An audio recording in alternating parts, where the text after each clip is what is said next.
Hey, what's up YouTube? This is Kotetsu here. In today's video, I have a brand new stunting commentary. And yes, in today's GTA 5 Stunt Challenge or stunting commentary, I honestly kind of feel like calling it stunting commentaries video because I have a lot of things I want to talk about. Man, it's been, even though it hasn't been that long, it feels like it's been such a long time since I've made one of these videos. Before I start talking about anything, anyway, I'm going to do a stunt that was hit by Mr. Cactus Dude Desert. And I don't think I'm exactly going to hit the stunt that he hit because he's a way better stunter than I am. But I'm going to try to hit what he did, and the run-up is pretty simple. So I think I can do it, or at least get close. So you got to go as fast as you can, like down here in the rain. And you got to pretty much be at max speed and get like a lucky bump off of here. And do a double bump. You got to get like a perfect double bump, like right here. And you somehow got to continue going after that point. And I'm pretty sure most of you have seen the stunt that I'm talking about. He continues to go off of that bump, and he goes to like another sort of dirt hill thing, and he goes on top of a tower, which is a really cool stunt. And it's super long too. You pretty much fly across the entire map, so that's a stunt we're going to be trying today. And anyway, what I plan on talking about today is a little bit different than what I usually talk about. I usually talk about, TV shows, current events, sometimes my life, but I got an interesting comment from someone the other day, like saying, I don't give a shit about your life, and that's obviously, it was just a random person. But I noticed the people who post those kind of comments are usually people who haven't watched any of my videos before, so they don't really know that in my videos, I don't exactly talk about the stunt the entire time. But I guess it is a true claim that maybe I should talk about something else, so that's what I'm going to do today. And for the first time, I'm not sure if I've ever even talked about this before, but today I'm going to be talking about music, and something one person did that sort of makes me a little bit angry, and it's something that I think is worth talking about because, I don't know. And so pretty much, whoa, PC's weird, man. Usually people don't fly that high in the air. Anyway, I'm pretty sure you guys all know what No Copyright Sounds is, and if you don't, it's pretty much a music label on YouTube that lets content creators use music in their videos without them being content ID claims.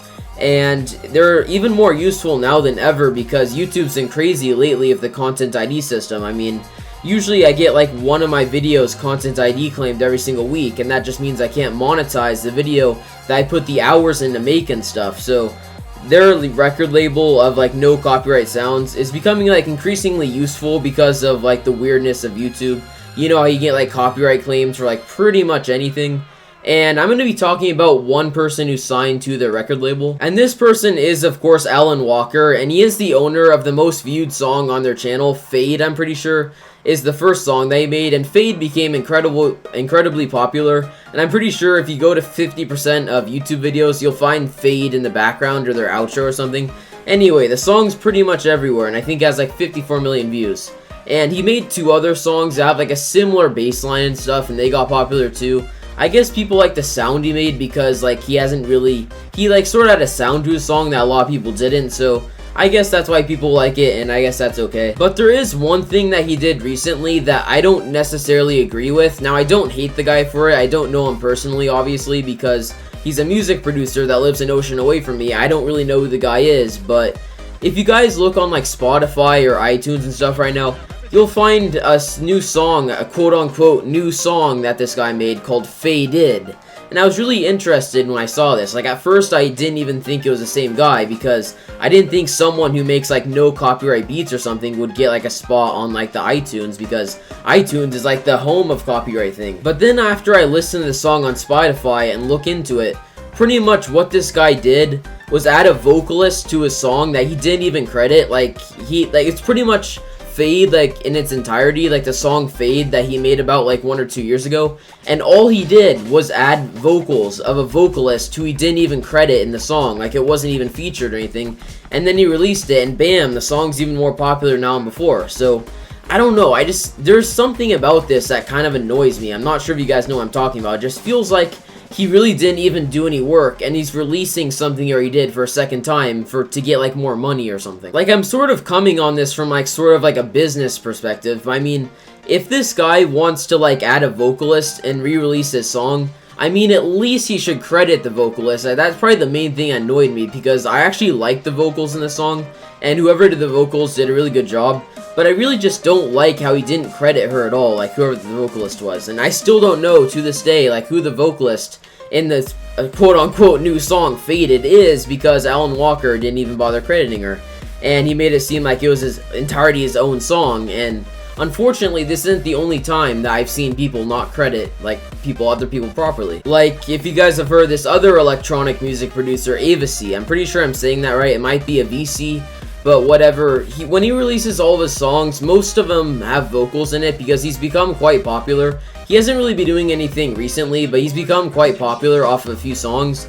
And every single time he releases a song too, he has a vocalist, and he never ever credits the vocalist.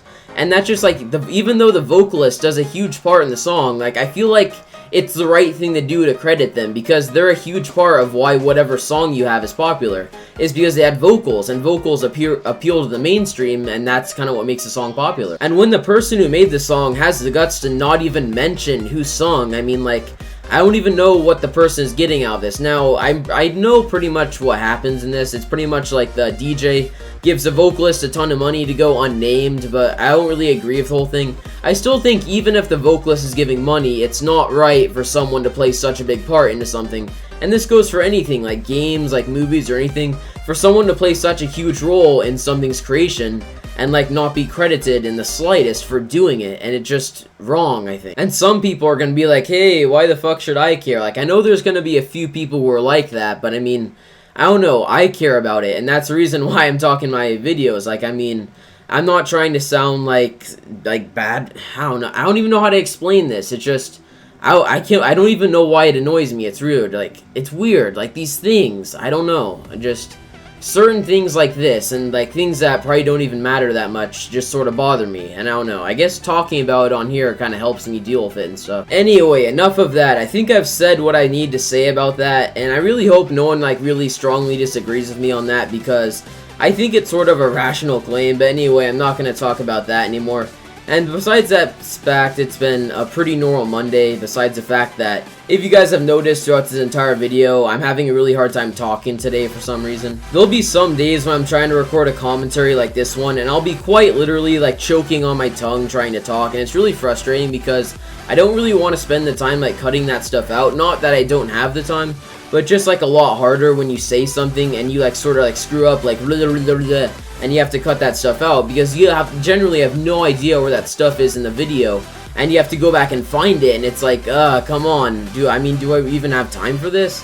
It's just frustrating sometimes when that happens. Oh, I got the bump again, guys. I got the bump again, but I don't think I got it far enough. Did I? Did I? Come on, come on. Whoa, whoa, whoa! Damn, that was the closest I've gotten yet. But while I'm here, I think I'm gonna observe like how I can hit this.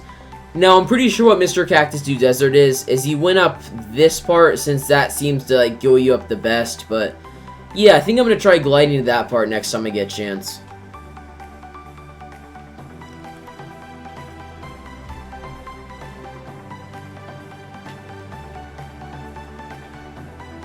Okay guys, so unfortunately that's like the end of it. I didn't really have a whole lot of time today to be doing this, so I guess that's toward the end. That was pretty clean. It wasn't exactly what I wanted to hit, but Mr. Cactus Do Desert I guess is a lot better than me. But I guess I'll play that again right now. I got those two tracks.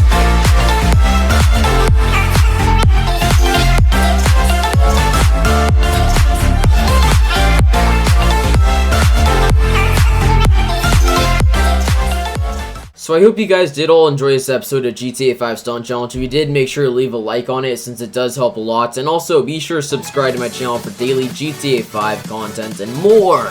And until next time, this is Kotetsu. Have a wonderful day or night wherever you live. Please be safe. Kotetsu out.